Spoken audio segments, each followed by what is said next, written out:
Wages World here. Told you I'd come back with another video, so here I am.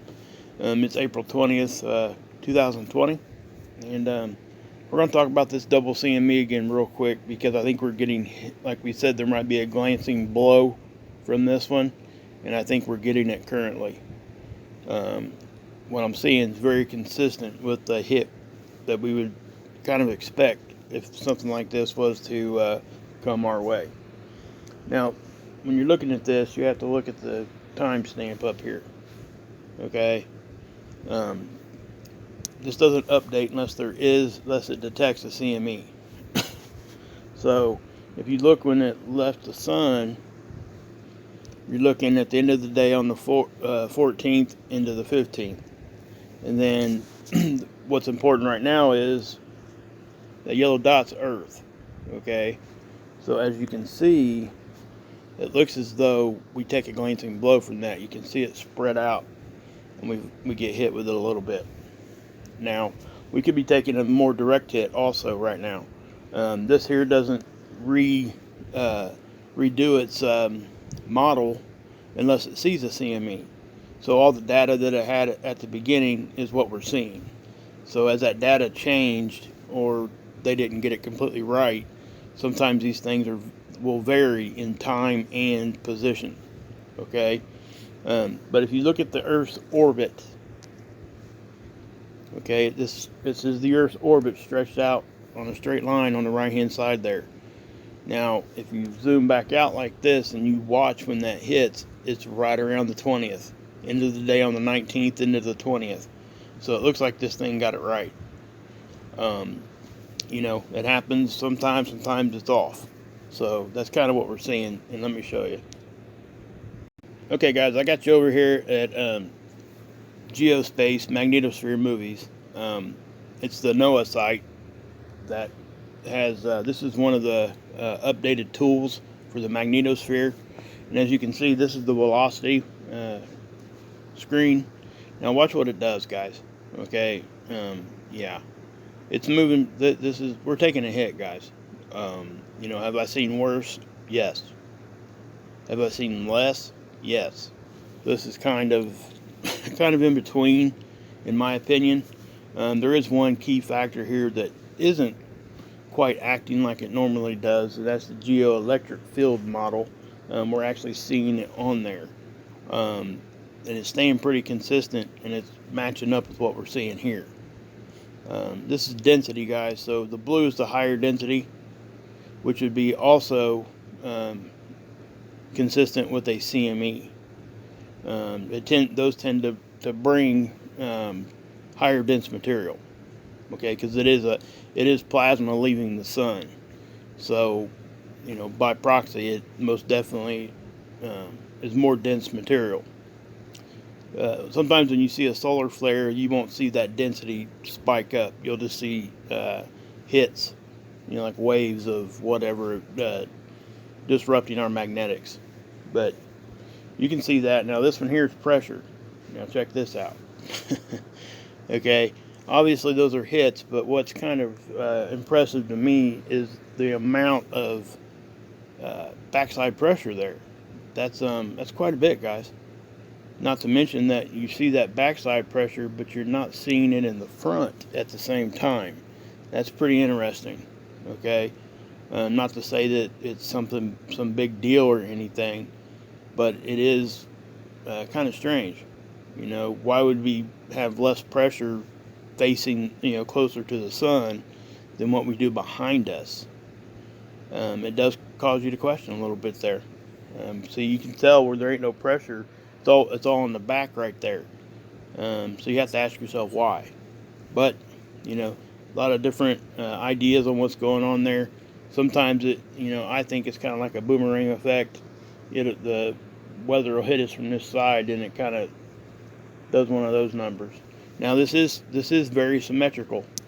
So this is what we would expect when we get, you know, solar weather. So, yeah. So we'll move on to something different here. Okay, guys, this is the other magnetosphere model that I show you guys a lot. It's basically the same information that I did to show you. This is just an older model.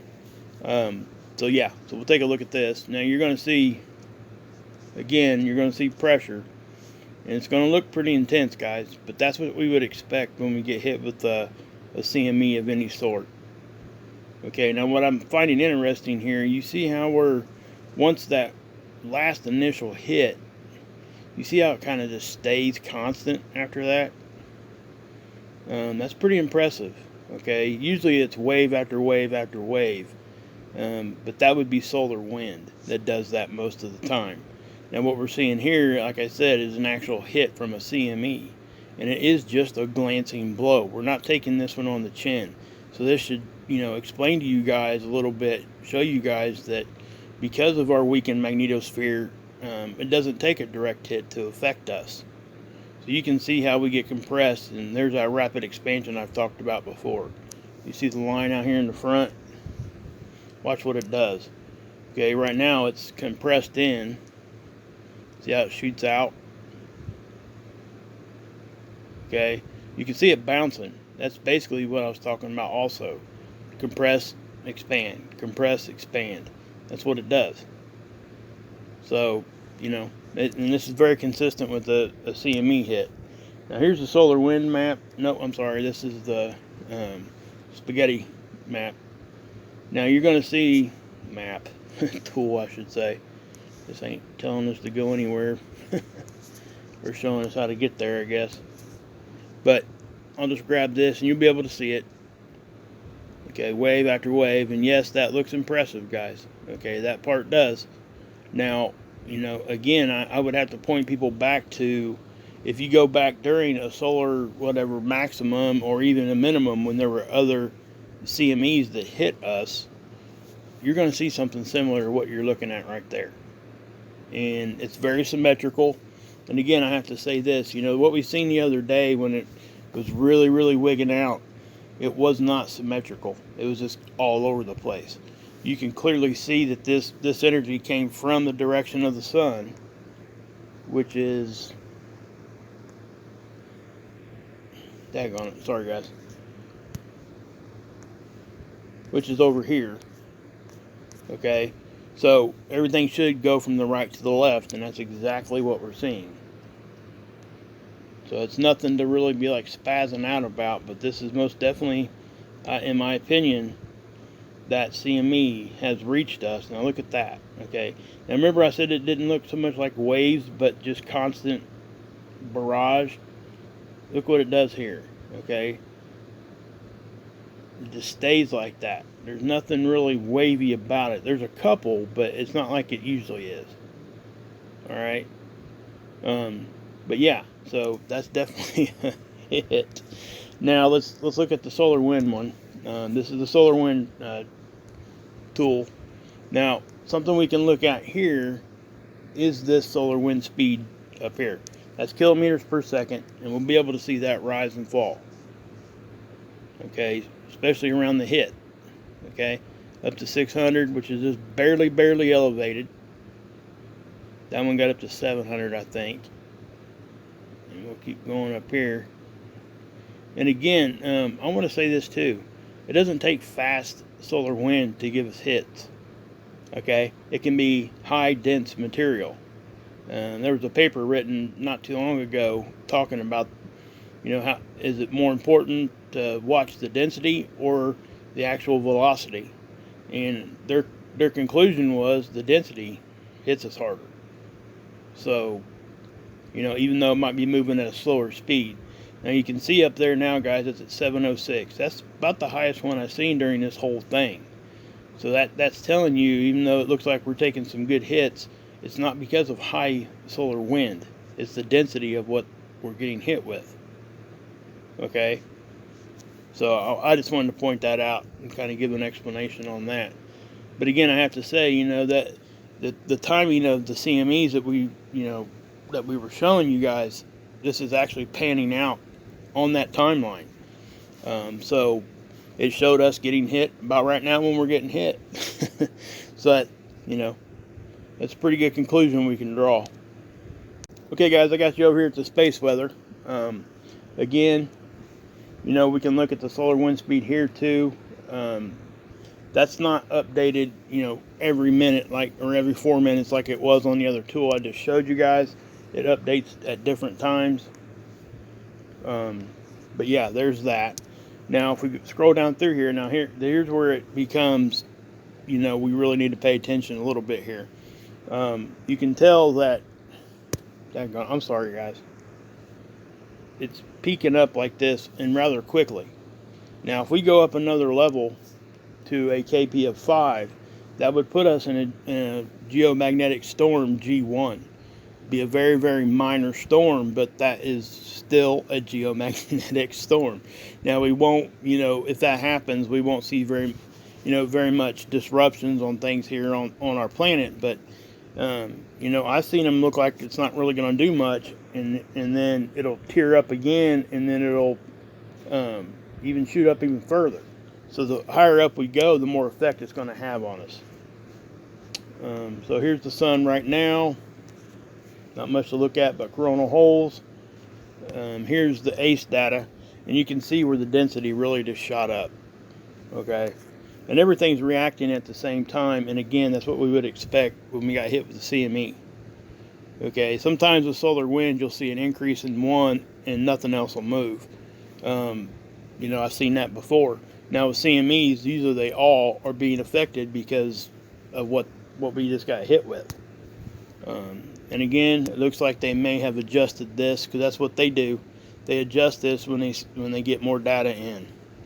They're not really showing. Let's see here. The wind speed, because we're right here in time.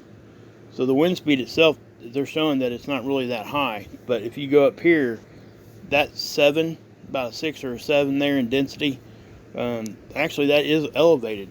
Usually it's hanging. It can be hanging right around 2, usually 2 or 3.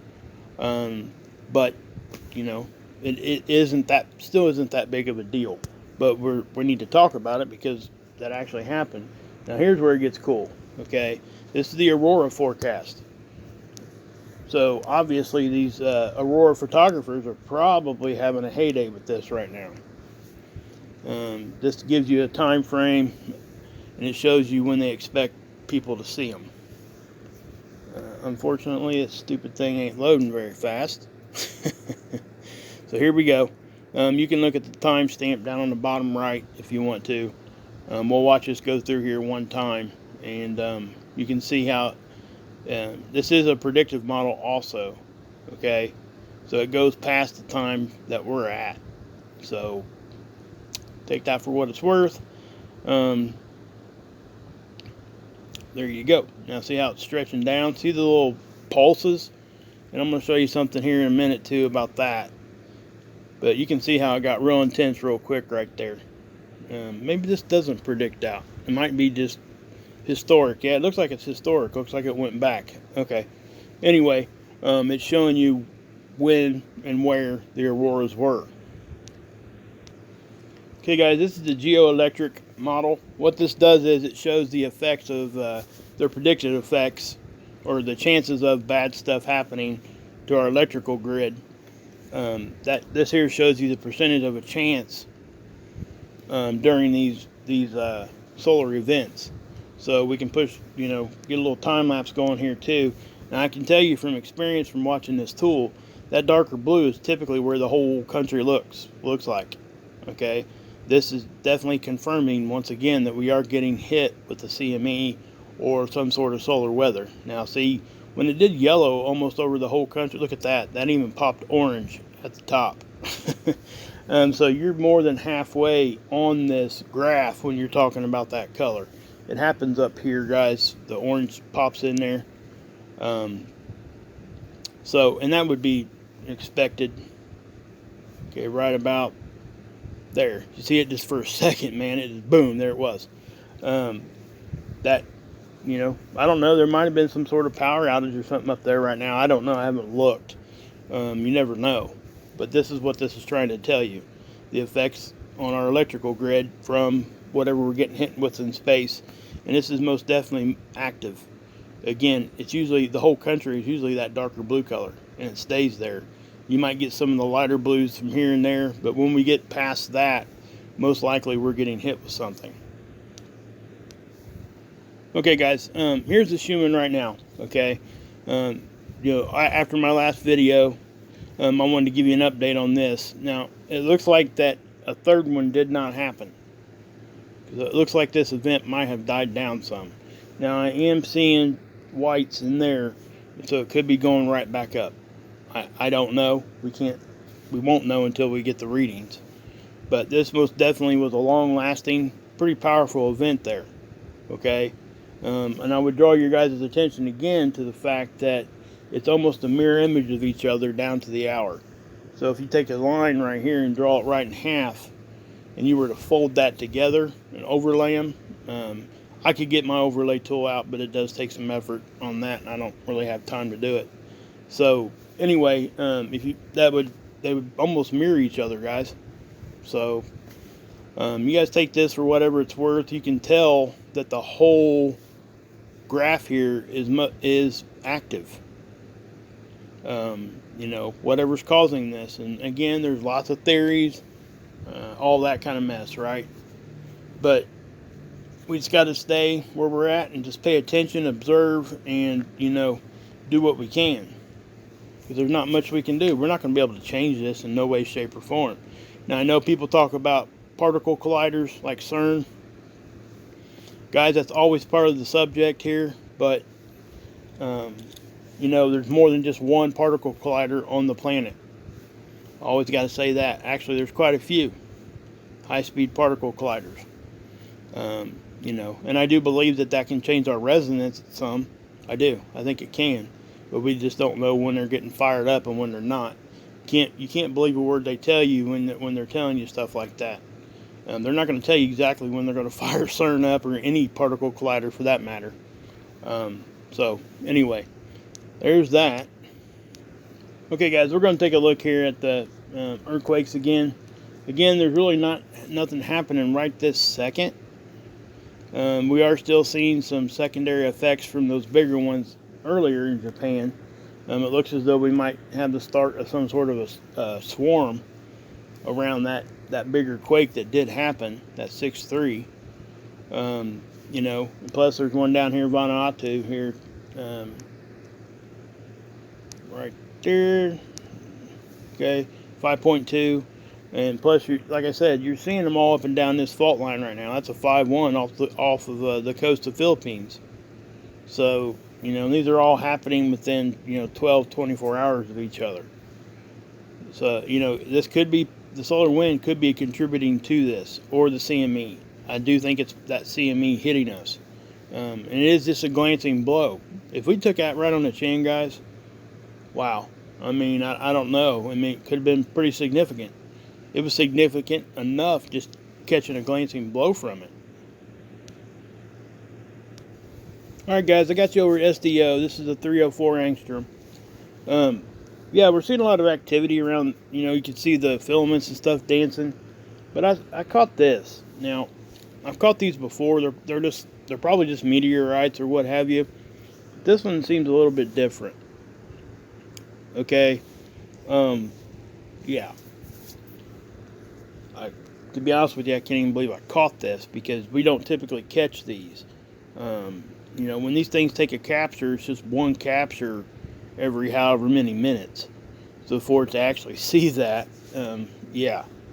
But it looks as though, if you follow that down, I don't know if this came, I don't think it came out of the sun. It looks almost like it's from behind. Okay, either that or the energy from it's just blending in. The gas is coming off of it. But I don't know that I've ever seen it do this like this. Now, we've seen these little ones before. Now, this is actually pretty big, guys. Okay, if this is truly out by the sun, that's about the size of our planet.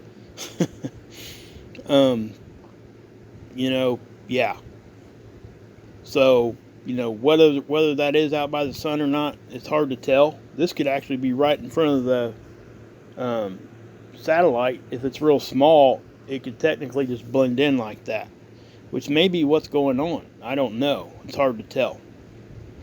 because no other tool is going to catch us, because they you just catch it at that one timestamp. You move it ahead one position, and it goes away. Okay, see, watch. Let me see, that was one position, it's gone. So it was either a disruption in the camera, the way they caught it, or if that was a meteorite of some sort, it might have been closer to the satellite. I don't know. If this was a meteorite out by the sun, or maybe a small comet we didn't see, or whatever, yeah, it was. Let's just let's get that back to where we want it real quick. Anyway, you guys seen that, so, but you can see these filaments dancing around. So I wanted to show that to you guys too. But I am going to go ahead and end the video here, guys. Hope you guys have a good day. God bless. Yeshua saves, and you can drink this Kool-Aid.